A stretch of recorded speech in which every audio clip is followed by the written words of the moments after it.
انچل آج بڑی فرصت سے جھولے پر بیٹھی جھولا جھول رہی تھی، جس کے بارے میں نہ جانے کیسی کیسی افواہیں مشہور تھیں۔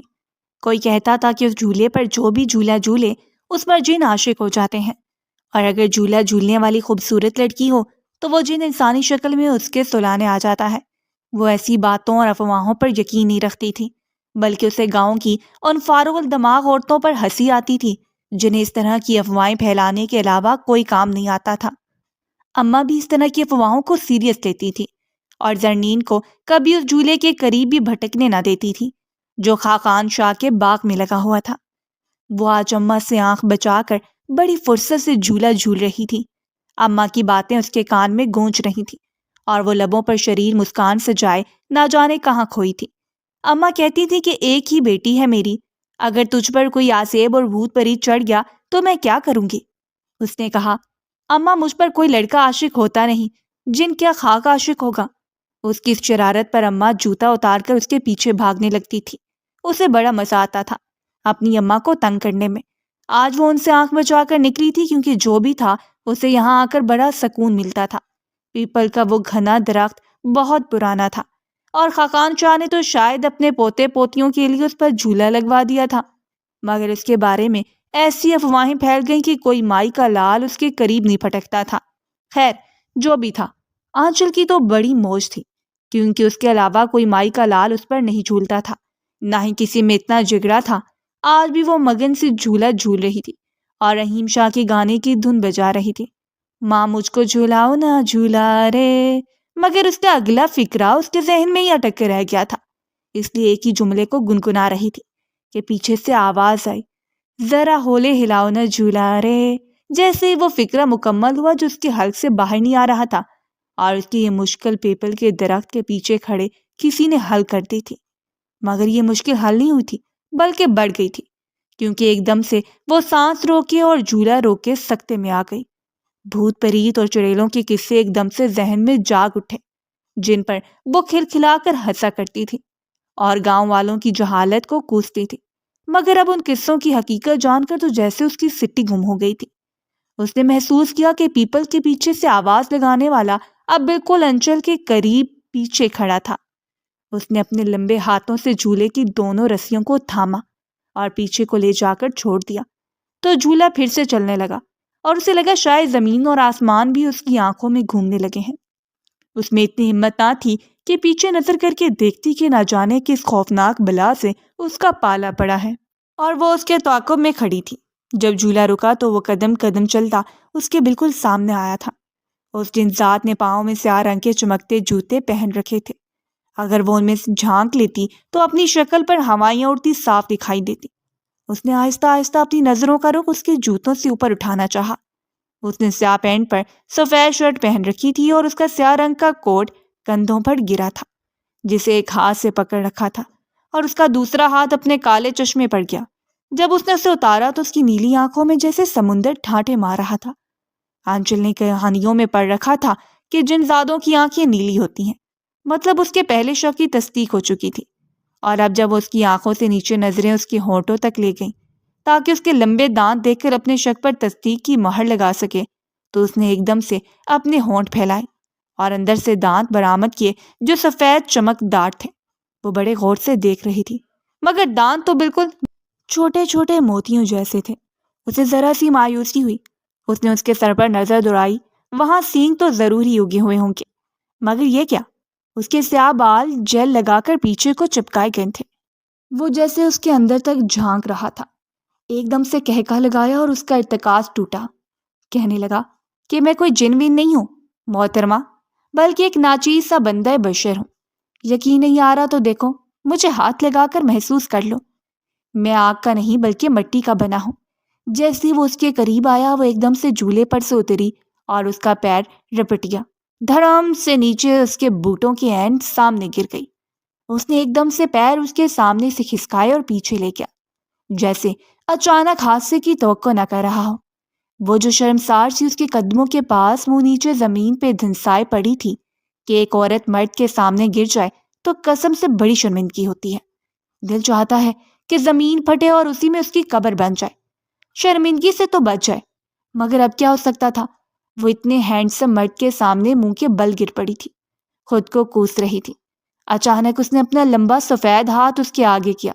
اسے جیسے افسوس ہوا تھا، مگر اس کا افسوس اس کے صدمے سے بڑھ کر نہ تھا۔ وہ اس کا سہارا لیے بغیر ہی اپنے قدموں پر کھڑی ہو چکی تھی اور اسے گھورنے لگی، اپنا غصہ دکھانے لگی تاکہ شرمندگی کے آثار غصے میں دب جائیں۔ مگر وہ اس کے غصے کرنے پر ایک دم ہاتھ پر ہاتھ مار کر ہنسنے لگا، جیسے اس کے پیٹ میں کسی نے گدگدی کر دی ہو۔ اوف خدایا، تو یہ اب ایک نازک لڑکی کا مذاق اڑائے گا، بدتمیز کہیں کا۔ مگر وہ جی بھر کے ہنسنے کے بعد اس کے قریب آیا۔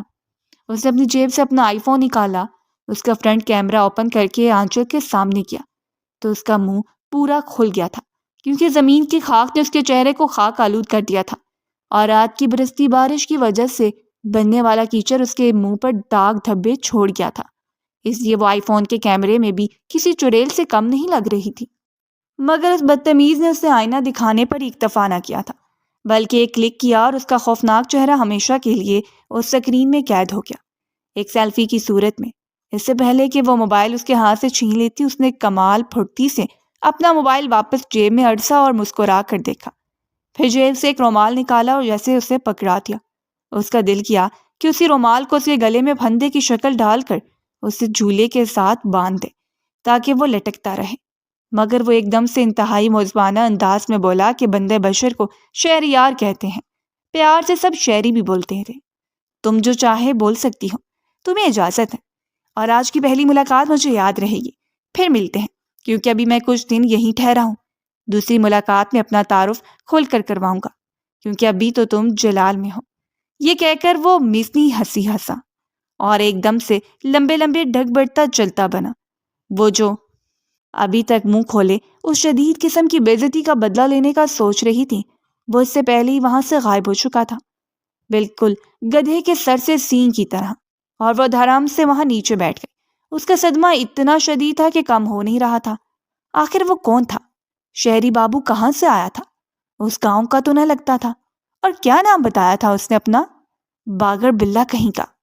وہ گھر کے راستے آتے آتے اسے نہ جانے کیسے کیسے نام اور القابات دے چکی تھی، مگر پھر بھی اس کا غصہ کم نہ ہوا تھا، اور جب وہ اچانک گھر کی دہلیز پر قدم رکھ چکی تو سامنے سے اماں نمودار ہوئی اور منہ پر ہاتھ رکھ کر کہنے لگی، ارے آنچل، یہ تیرے چہرے پر کیا ہوا ہے؟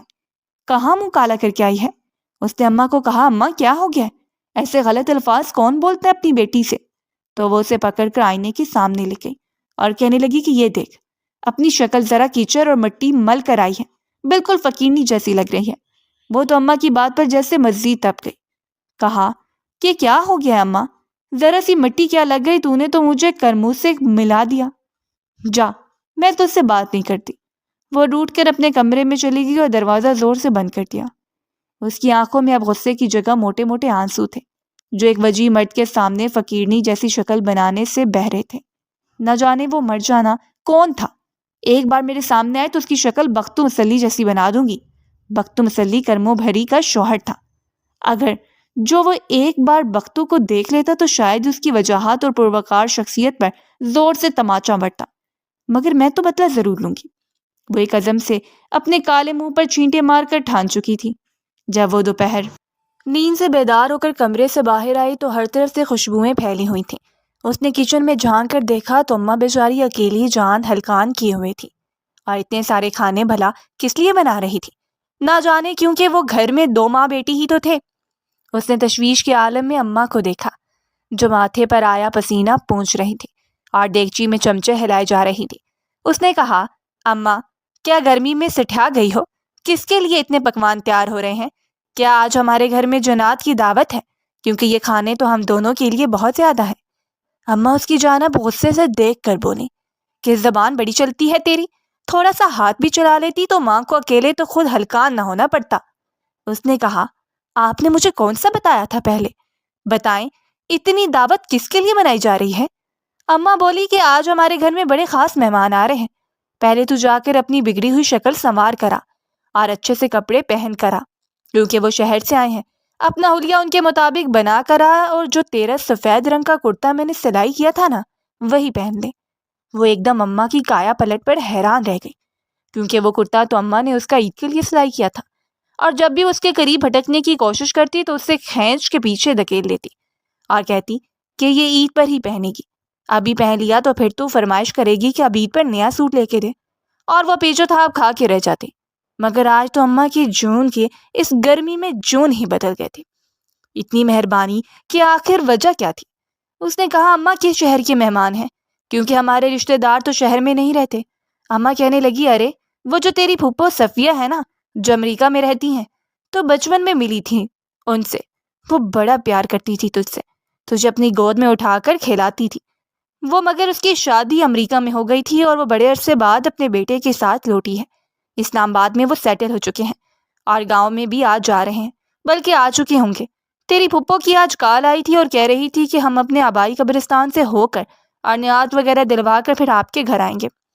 اس نے کہا اچھا، تو وہ پھپھو جو آپ کے مطابق مجھ سے بڑا ہی پیار کرتی تھیں اور میں نے تو آج تک ان کی شکل تک نہ دیکھی تھی، وہ لوگ امریکہ سے کیوں آئے بھلا؟ اتنا اچھا ملک چھوڑ کر کون پاکستان آتا ہے؟ اماں نے جیسے افسوس سے اپنے ماتھے پہ ہاتھ مارا اور کہا کہ نہ جانے تجھ میں کب عقل آئے گی۔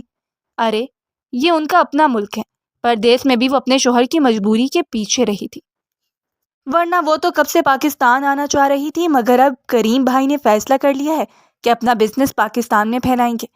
بھائی بڑے امیر لوگ ہیں، وہ ہمارے غریب گھرانے کو آج زینت بخش رہے ہیں، اس لیے میں نے سوچا کہ کوئی کسر نہ چھوڑوں اور ان کے لیے اچھے اچھے پکوان تیار کروں۔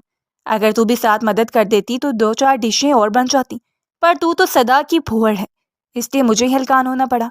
اس نے اپنی اماں کو افسوس سے دیکھا اور کہا کہ اتنی بھی پھوڑ نہیں ہوں میں، بس روٹی بنانا ہی نہیں آتی نا، ابھی مجھے باقی تو سب کچھ منٹوں میں بنا لیتی ہوں۔ چلیے ہٹیے یہاں سے، میں سب کچھ بناتی ہوں۔ اماں نے کہا چل چل اب تو تیار ہو، ٹائم تھوڑا رہ گیا ہے، وہ بس آنے ہی والے ہوں گے۔ اماں ایک دم سے اجرت میں اسے کچن سے دھکے مار کے نکالنے لگی اور وہ بھی اپنے کمرے میں چلی گئی۔ اسے اس کرتے کو پہننے کا بڑا شوق تھا جو اماں نے بڑے پیار اور لگن سے اس کے لیے بنایا تھا۔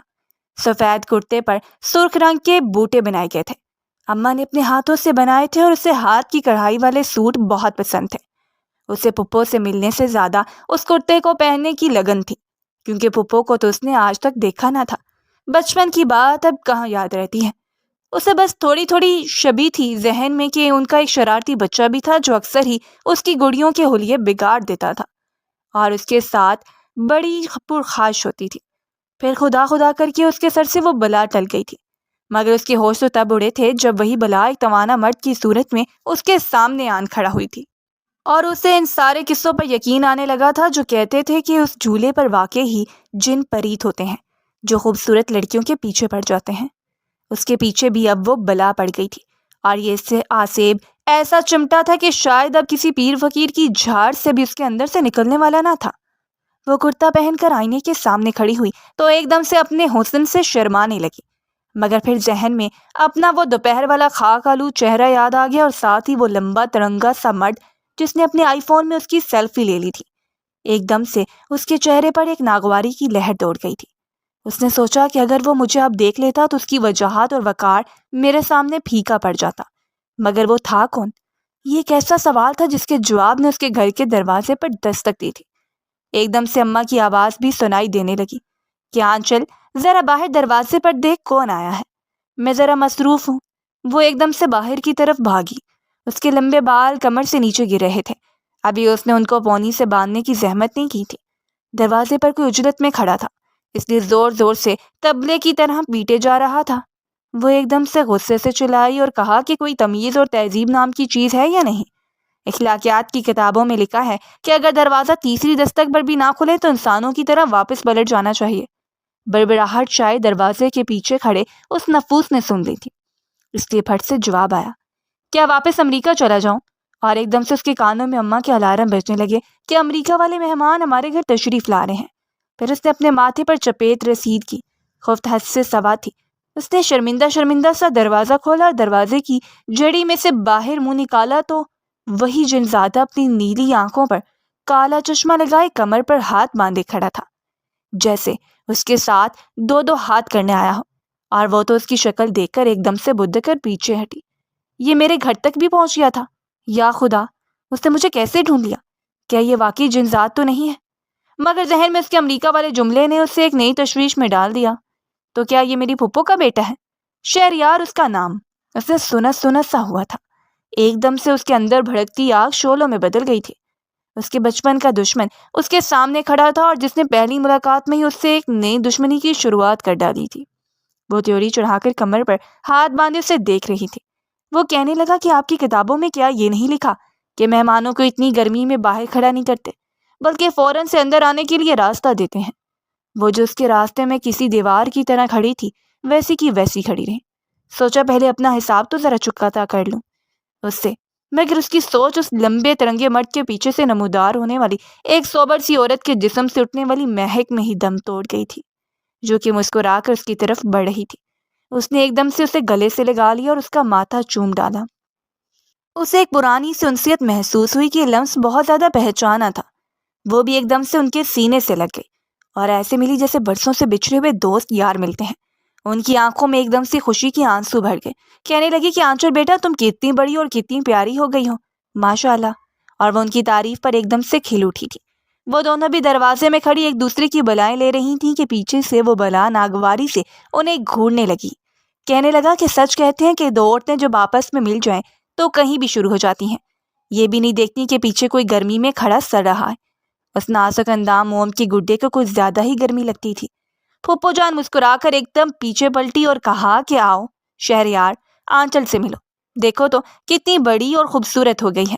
اس نے بھی راستہ چھوڑ دیا اور وہ اندر داخل ہونے لگی تو پیچھے سے اپنی ماں کو کہنے لگا کہ ان سے تو میں مل چکا ہوں، اور یہ بھی جانتا ہوں کہ یہ کس قدر خوبصورت ہے، کیونکہ میں ان کا اصلی چہرہ دیکھ چکا ہوں اور اسے اپنے پاس محفوظ بھی کر چکا ہوں۔ اس نے محظوظ سے انداز میں پھپھو کو کہا۔ پھپھو کے تو سر پر سے گزر گیا، مگر یہ جملہ اس کے سر پر لگا اور تلوں میں بچھا۔ دل تو چاہ رہا تھا کہ اخلاقیات کے سارے سبق بھول کر اسے کھڑی کھڑی سنا دوں، مگر پھپھو کا خیال آتے ہی اس نے سوچ کو دفع دور کیا اور اسے کمال مہارت سے نظر انداز کر کے پھپھو کے ساتھ لگی کمرے کی طرف بڑھنے لگے۔ پھر اماں اور پھپھو کے درمیان ایک ایموشنل سا سین کریٹ ہو گیا، اور پھر اماں شہریار کے روبرو آ کر اس کی بلا کی بلائیں لینے لگی۔ وہ بڑے حق سے اپنی تعریف اور ساری محبت سمیٹ رہا تھا اور وہ ناگواری سے اسے دیکھ رہی تھی۔ اگر ان کی پہلی ملاقات تھوڑی سی اچھی ہوتی تو شاید اسے بھی اس کے آنے کی خوشی محسوس ہوتی، مگر اس کے اندر تو انتقام کی آگ جل رہی تھی۔ دل ابھی کے ابھی اس سے بدلہ لینے کو مچل رہا تھا، کیونکہ وہ کسی کو معاف نہیں کرتی تھی اور اپنی توہین کرنے والے کو تو وہ منہ نوچ لیتی تھی۔ اماں نے کہا، کھڑی کھڑی منہ کیا دیکھ رہی ہو؟ ارے کوئی چائے پانی لاؤ ان کے لیے۔ اس نے کہا، جی اماں آپ لوگ بیٹھیں، میں ابھی کے ابھی بہت اچھی سی چائے بنا کے لاتی ہوں۔ اماں نے کہا، ارے پگلی، چائے تو کھانے کے بعد دیں گے، پہلے کوئی شربت وغیرہ بنا کر لاؤ۔ اس نے کہا، لاتی ہوں۔ اماں بھی نہ دوسروں کے سامنے بھی اس کی بے عزتی کرنے سے باز نہیں آتی تھی، اور اس باگر بلے کے سامنے تو کم سے کم باز ہی رہتی نا۔ مگر ماں کو مہمانوں کے سامنے اپنی اولاد کو خوار کرنے میں بڑا مزہ آتا ہے۔ وہ کچن میں گئی اور شربت بنانے لگی۔ ذہن میں سوچ رہی تھی کہ آخر اس سے کیسے بدلا لوں اپنی بے عزتی کا۔ پھر ایک خیال آیا اور اس کے لبوں پر مسکراہٹ پھیل گئی۔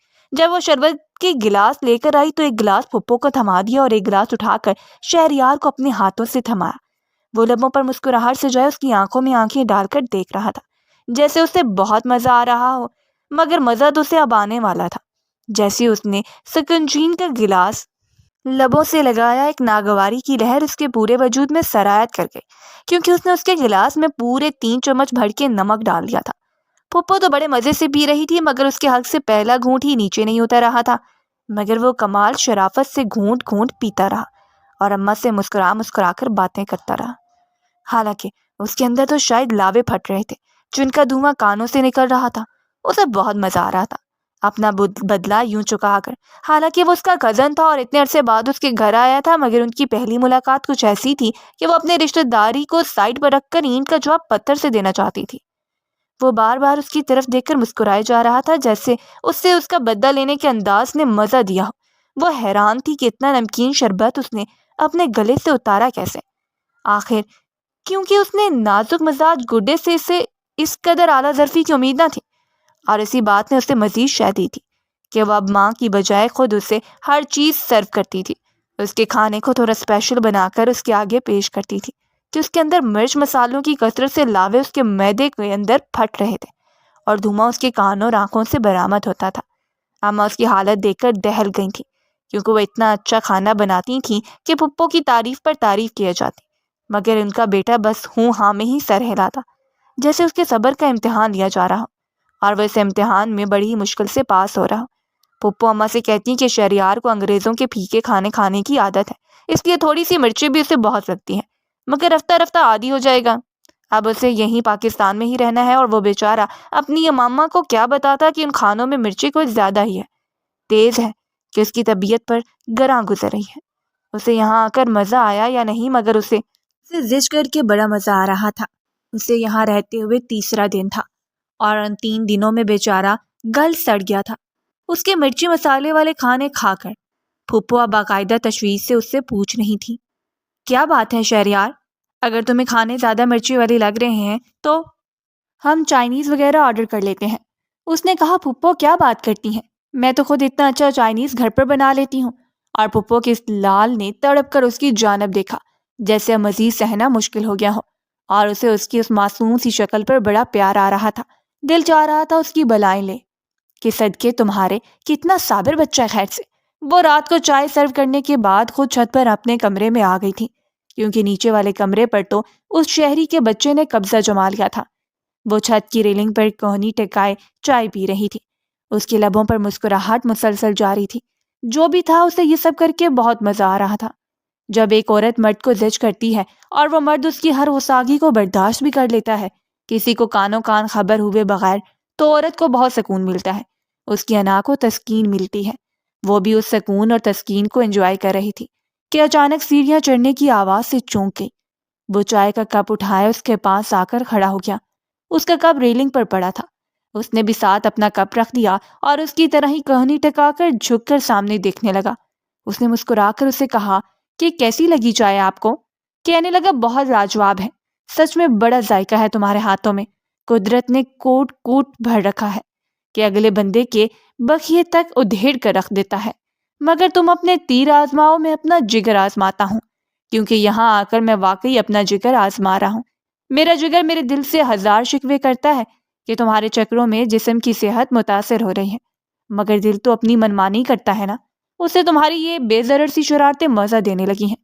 وہ اس کے بالکل قریب آ کر اس کی آنکھوں میں آنکھیں ڈال کر بول رہا تھا، اس کی آنکھوں میں جیسے خمار سا اتر آیا تھا۔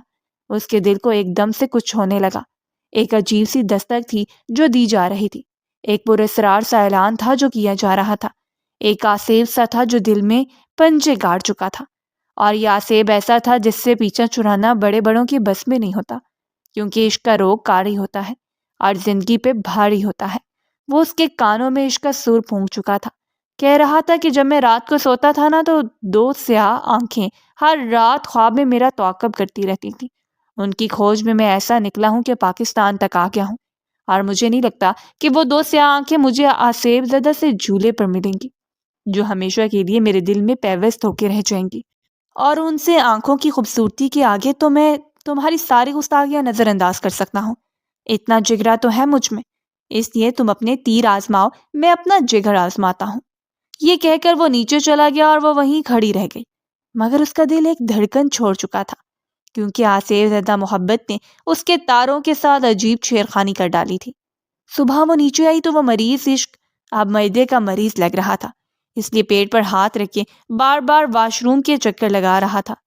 اماں اور پھپھو شدید تشویش میں مبتلا تھی، اور پہلی بار اسے بھی احساس ہوا کہ کیا ضرورت تھی انتقام میں اس قدر اندھا ہونے کی کہ گھر کے سارے مرچ مسالے ہی ختم کر دیے، اور شاید اس کا بھی خاتمہ قریب تھا، کیونکہ وہ لمبے لمبے سانس لے رہا تھا، بخار سے تڑپ رہا تھا، اس کے جسم کے سارے پرزے ہل جل گئے تھے۔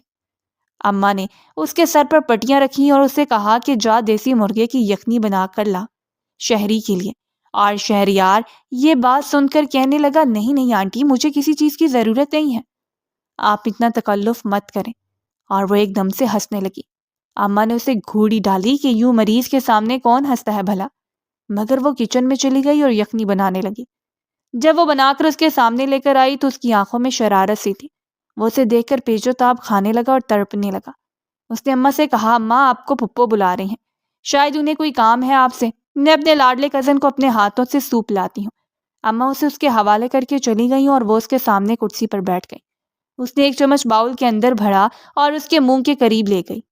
وہ اس کی آنکھوں میں باغور دیکھ رہا تھا، نکاہٹ ایسی تھی کہ حد سے سوا تھی، اس نے کہا کہ کیا ہو گیا ہے، اتنی جلدی ہار گئے؟ ایک عورت سے، میری سیاہ آنکھوں میں غور سے دیکھو تو تمہیں اپنے سارے دکھ اور تکلیف بھول جائیں گے، اور فٹافٹ یہ یخنی ختم کرو، اس نے تحکم سے کہا، اور وہ اچھے بچوں کی طرح مان گیا۔ اس نے اسے پہلا چمچ پلایا تو وہ ایک دم سے حیران شکل بنا کر اس کی جانب دیکھنے لگا اور اسے دیکھ کر مسکرانے لگی۔ کہا کہ میرا دل بہت بڑا ہے، میں لوگوں کو معاف کرنے میں دیر نہیں لگاتی، اس لیے میں نے سوچا کہ تم میرے دور پڑے کے کزن ہو جو اتنے سالوں بعد ہمارے گھر تشریف لائے ہو، کیوں نہ ہم دشمنی کو ختم کر دیں، تم اپنے موبائل سے میری سیلفی ڈیلیٹ کر دو اور میں اپنے دل سے تمہاری دشمنی ڈیلیٹ کر دوں گی۔ وہ اس طرف دیکھ کر مسکرانے لگا اور اپنا موبائل جیب سے نکالا، اسے تھما دیا، کہنے لگا کہ یہ لو پکڑو اور خود ہی ڈیلیٹ کر دو، کیونکہ وہ تصویر تو میرے دل میں بس چکی ہے، وہاں سے تم اسے کبھی نہیں اڑا سکو گی۔ اس نے اس کا موبائل پکڑا اور گھما گھما کر دیکھنے لگی، کیونکہ اس نے آج تک آئی فون استعمال کرنے کا تجربہ نہیں کیا تھا۔ اب اسے کیا پتا کہ یہ کھلتا کدھر سے ہے؟ وہ رہی گاؤں کی سادہ لو دیہاتی لڑکی۔ اس نے آہستہ سے موبائل اس کے ہاتھ سے پکڑ لیا اور وہ تصویر نکال کر اس کی آنکھوں کے سامنے ڈیلیٹ کر دی۔ اسے ایک دم سے اس پر بڑا پیار آیا تھا، اتنا اچھا بچہ تھا، فوراً مان گیا۔ اگر یہ آتے ساتھ ہی کر دیتے تو ہمارے گھر کے مسالے تو ختم نہ ہوتے۔ اتنا خرچہ کر دیا تم نے ہمارا۔ وہ ایک دم سے کھلکھلا کر ہنسا، کہنے لگا کہ سچ میں جب تم سے بات کرتا ہوں تو میری ساری بیماری دور ہونے لگتی ہے۔ امریکہ میں تم جیسے نمونے دستیاب نہیں تھے، زندگی بڑی پھیکی سی گزار رہا تھا میں۔ اگر میں نے ہمدرد بننے کا ارادہ ملتوی کر دیا تو تمہاری بیماری واپس بھی آ سکتی ہے، اس لیے جلدی سے یہ یخنی پی لو، شاید جس سے ہی تمہارے معدے کے سوراخ بھر جائیں۔ اور شہری نے اچھے بچوں کی طرح ساری یخنی پی لی، کہنے لگا کہ اگر تمہارے اندر کی انتقامی روح سو جائے تو اتنا بڑا ٹیسٹ نہیں ہے تمہارے ہاتھ کیا زندگی بھر گزارا کیا جا سکتا ہے؟ کیا مطلب ہے تمہارا؟ کیا میرے گھر پر زندگی بھر قبضہ جمانے کا پلان ہے؟ جانا نہیں کیا تم نے ادھر سے؟ اس نے سارے اخلاقیات بھلا کر اسے جانے کے بارے میں پوچھا تو وہ مسکرانے لگا، کہنے لگا آج تو میں جا رہا ہوں ماما کے ساتھ، مگر ایک ہفتے بعد دوبارہ آئیں گے ماما اور بابا، اور شاید اب تمہیں بھی اس گھر سے کوچ کرنے کا سوچنا ہوگا۔ وہ جھٹ سے اٹھی اور یخنی کا باؤل اس کے ہاتھ سے چھین لیا، کہا کہ میں تو یہاں سے کہیں نہیں جاؤں گی، تم چلتے بنو ادھر سے، اٹھو جلدی کرو۔ اتنے میں اماں کمرے میں آ گئی، کہنے لگی آنچل کیا بدتمیزی ہے، یوں بیمار کے ساتھ پیش آتے ہیں کیا؟ تم جاؤ ادھر سے، تم نے تو جو خدمت کرنا تھی کر چکی ہو۔ اور وہ اسے گھورتے ہوئے وہاں سے نکل گئی، کیونکہ اس کے اندر جو نرم گوشہ پیدا ہوا وہ اپنی موت آ مر چکا تھا۔ دل میں عجیب سا وہم آن بسا تھا، اور وہ شرارتی سی لڑکی شہریار کے دل میں بس چکی تھی۔ دل تو یہ چاہ رہا تھا کہ اسے اپنے سنگ ابھی رخصت کر کے جائے، مگر کچھ دنیا کے تقاضے تھے جو اسے نبھانے تھے۔ وہ لبوں پر شریر سی مسکراہٹ سجائے اسے سوچنے لگا، جو بہت جلد اس کی دسترس میں آنے والی تھی۔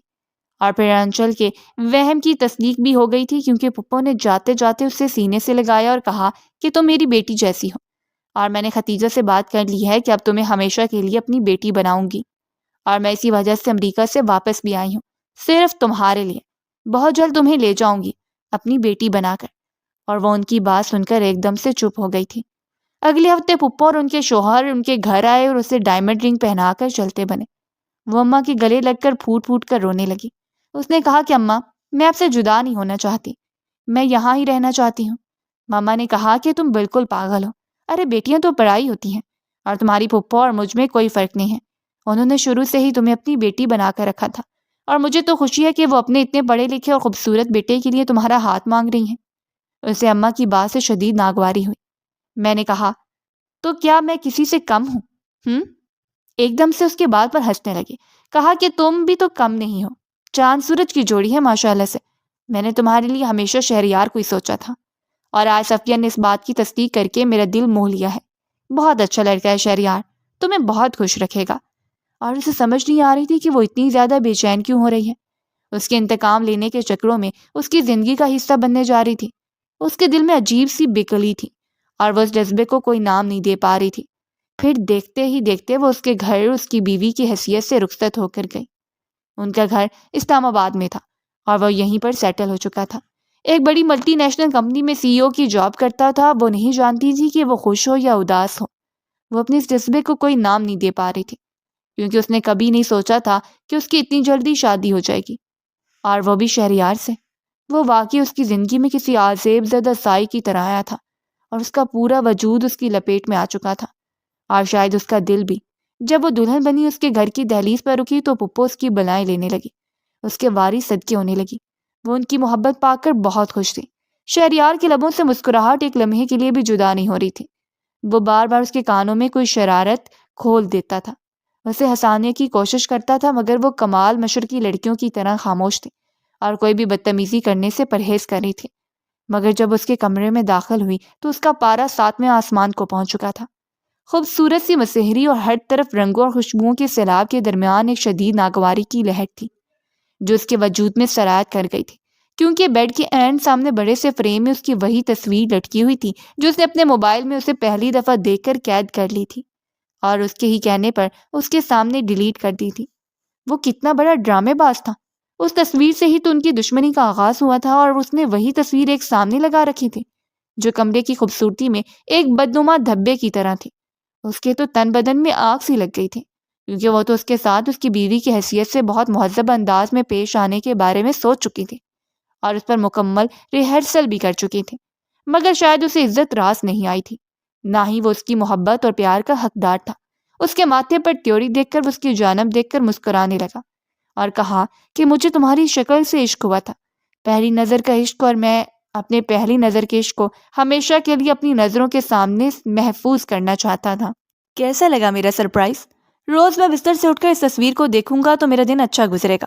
اس نے پیچھے سے اس کے گرد بازو حائل کر لیا اور اسے خود کے قریب کر لیا۔ میں ایک دم سے اسے خود سے ہٹا کے پیچھے کو دھکا دیا۔ اس نے کہا کہ شاید تمہیں شرافت اور عزت کی زبان راست نہیں آتی۔ آپ دیکھنا میں تمہاری کیسی خبر لیتی ہوں۔ پہلے تو میں پپو کو بتاتی ہوں کہ آپ کے تہذیب دار اور تمیزدار بیٹے نے شادی کا تحفہ کس صورت میں دیا ہے، پھر میں خود تمہاری خبر لوں گی۔ وہ ایک دم سے کمرے سے نکلنے لگی تو وہ سامنے آ گیا اور دروازہ لاک کر دیا، کہنے لگا کہ میں یہ جنگ امی کے بغیر بھی جیت سکتا ہوں اور مجھے تمہارا یہی روپ زیادہ پسند ہے۔ جب جب میں تمہیں اس جنگلی روپ میں دیکھتا ہوں تو میرے اندر مزید ہلچل مچ جاتی ہے اور میری روح سرشار ہو جاتی ہے۔ میاں بیوی کے درمیان تھوڑی تھوڑی بدتمیزی بھی ہو جائے تو اس میں کوئی مذائقہ نہیں ہے، اس نے کہا۔ فوراً سے پہلے فریم کو نیچے اتارو ورنہ میں بہت برا پیش آؤں گی۔ اس نے کہا اچھا بابا اتارتا ہوں، میں بس تمہارا وہ پہلے والا ری ایکشن دیکھنا چاہ رہا تھا۔ اس نے اچھے بچوں کی طرح اس کا کہنا مان لیا اور فریم اتار کر اس سے الٹا رکھ دیا، کہنے لگا اب تو تمہیں کوئی اعتراض نہیں ہے نا؟